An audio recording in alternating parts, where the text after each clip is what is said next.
Papaunlakan ng SB19 ang Xiaomi Fan Festival Concert na gaganapin Abril 20 sa SM by the Bay ng SM Mall of Asia sa may Pasay City.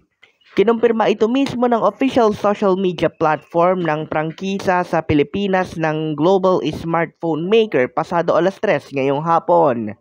Gaya ng inaasahan, sandamakmak na mga SB19 fans ang dumumog sa Xiaomi Philippines official Facebook page para magpabati ng good luck para sa kanilang mga iniidolo, at bukod sa SB19 ay makakasama rin nila ang iba pang mga bigating artista, kabilang na sina Demi, Nate Man Asian, Arthur Miguel, Alison Shore, Pablo, Juan Cawile at Sean Jefferson. Iintayin pa natin sa mga susunod na araw kung bukas ba sa lahat ang Xiaomi Fan Festival Concert sa SM by the Bay, pero maraming mga commenters ang naghahangad na ito nga ay maging libre para sa lahat para masilayan nila ang kanilang mga hinahangaang mga artista.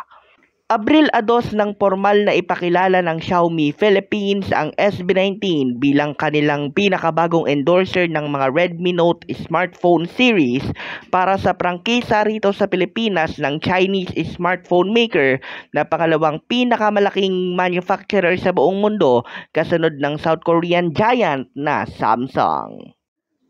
Ang Xiaomi Iconic Concert na gaganapin Abril 20 ay magsisilbing huling local engagement ng SB19 bago sila tumulak patungong gitnang silangan para sa pagtatag World Tour Dubai na idaraos Abril 24 sa The Agenda Pavilion ng Dubai Media City. Pagkatapos ng kanilang Middle Eastern stop, ay tutunguhin naman nila ang The Best for Last na pagtatag World Tour Japan sa Tokorozawa Sakura Town Concert Complex ng Saitama Prefecture. Nakatakda naman ang pagtatag World Tour Finale sa Mayo 18 hanggang 19 sa Araneta Coliseum.